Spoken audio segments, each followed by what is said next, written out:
My name is Samuel Taylor. I used to live at 525 Lafayette Avenue in San Leandro. I'm presently living in Stockton. I'm also a pastor of Church of the Living God in Oakland.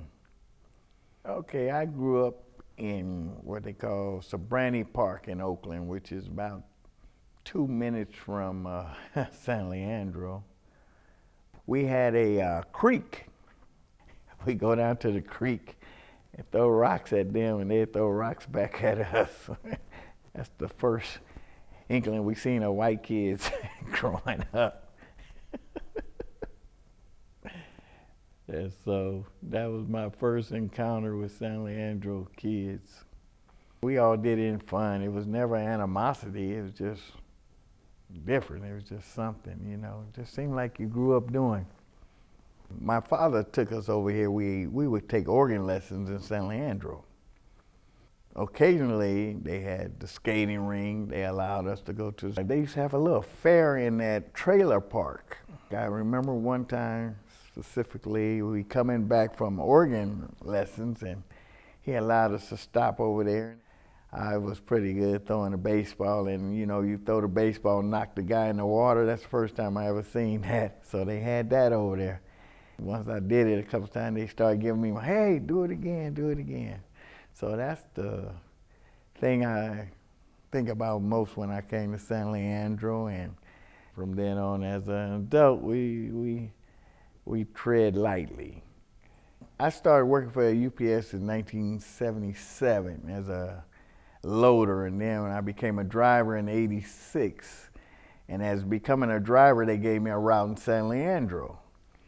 And I said, oh, this is a nice area, you know, because I was living in Oakland on C Street.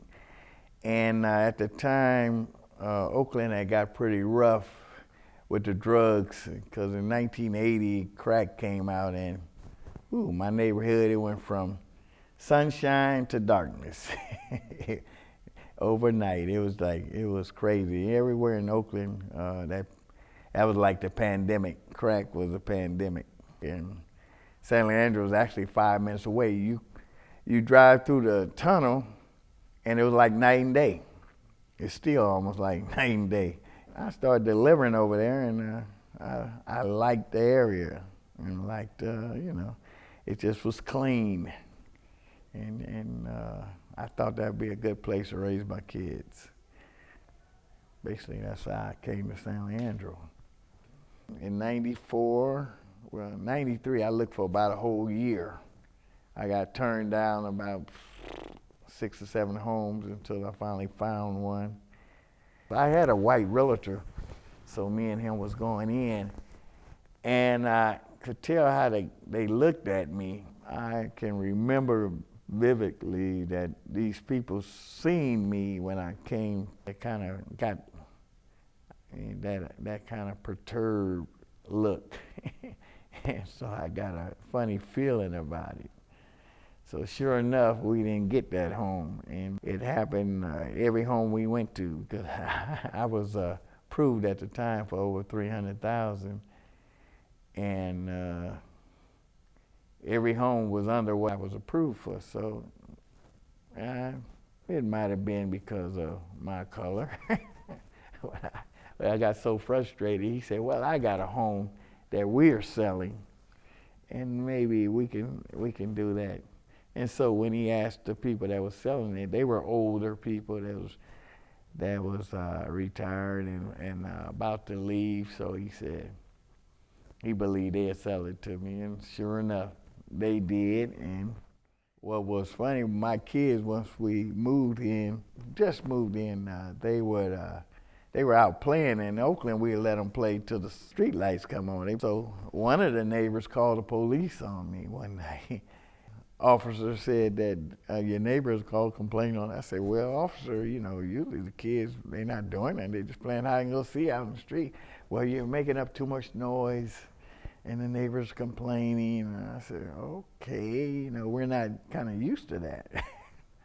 So they called the police on me for parking my car opposite of traffic. But since there wasn't a double yellow line, which I know as a driver and You can't give me a ticket for that. So he just told me, oh, and I said, well, what's the problem? And I would just see the neighbors just looking out their window at me every time I go in and out. So I had one nice neighbor, actually two, across next door to me. The one guy was renting at the time, and he was a nice young man that we talked. He turned out to be a good neighbor, and my neighbors next door to me, they were great, but they were leaving. They were moving out to Stockton. They were retiring. So she was there, I think, 2 years before she left. And then Al, an Asian guy that was renting his house out to a friend of his, and then when he came back, he was a very good neighbor. Okay, one day we're at home, and my son had just got home from playing baseball. He had got drafted by Minnesota Twins, and in his bonus check, we bought him a car, and I told him, get a BMW. He wanted a Camaro, but I said, you'll get it more tickets. A BMW looks sporty, it can drive fast enough, and you won't get in that much trouble, I thought. But in saying that, one day we were at home, and he and his friends outside in the home, and they're not parked the right way neither. So the police come by. The younger ones came in the house and said, Daddy, the police out here messing with JR. And I said, what? And we ran out to see what was going on. And I said, officer, what's the problem? He said, well, your son, and I think they was doing drugs. And I said, how you gonna say they doing drugs and you don't smell nothing? Did you see them? No, I just thought when we drove by, they threw something out the car, like they was trying to hide it from us. I said, how can you assume that? I said, my son is a reputable young man. He didn't have dreads. He didn't have tattoos. He still don't. He's a clean cut black young man in the car, in a BMW. So just because he's in a BMW, you think he sells drugs or doing drugs? So I had to go back in the house and got one of his baseball cards. So I came back in the officer and showed him, this is who you're talking about. He's home from playing ball, he's off. So he had a black officer with him. That's the only thing that helped. And the man tried to, the other black officer said, cool, calm down, everything cool now. Black officer after that, his name was Markson. Me and him became good friends right after that, because I gave him my son's baseball card. To this day, I think he still got it. He would say, man, no, he's so excited, because it's for us in the black community, if you can go pro in anything, he was like, it's a big to do. So my son had went, pro right out of high school. They drafted him. He was a pretty good athlete. He never made it to the big leagues, but he made all the way, double A. He played 8 years. So it was a blessing, but police harassed us that day about just because he was in a nice car. After we did that, and the black cop had to calm him down, but later on he came around, he seen me later on when hey, I just knew your son was doing it. I just knew he was. I knew he threw something away. I said, officer, come on now. Be serious. My son is not a drug dealer or doing drugs because he's playing professional sports. They test him all the time. Some people didn't like you just because of who you were.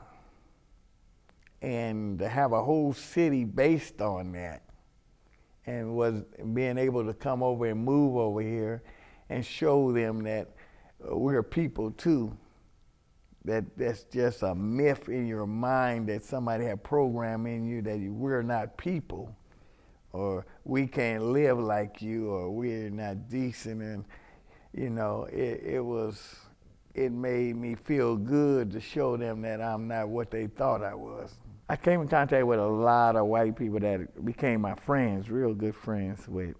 I had a couple of experiences on the route where one time I came out of my delivering and I had a swastika on my truck. I felt betrayed because I knew all these people I come delivering every day. They was like family. Even if you're white or black, I love you no matter what because you was my friend. I never was prejudiced. My great-grandfather was white. My dad, his father was light-skinned, but his father was white. So I was never taught prejudice. I was taught to love one another, treat people like you want to be treated. My father even kept white people at his home that was homeless, that had some that was going through. He was a preacher, but he picked them up off the street. They came stay with us. There was 9 kids in that house, 2-bedroom house, 1 bathroom, 9 kids, and he had a white guy come over and stay with us. And I never forget that. I say, what is my daddy doing? Is he crazy? But that's the way my father was. And so in saying that, finding that swastika on my truck when I came out there, I said, Lord, just show me, show me the ninja that did that, so I can have something to do with it. But it just felt like you didn't know who to trust after that, and I reported to my supervisor. I said, this is not cool to me. I got somebody out here that I don't know that's probably want to do me harm, that don't like me, put this on, so you still want me to deliver out here? I don't feel safe.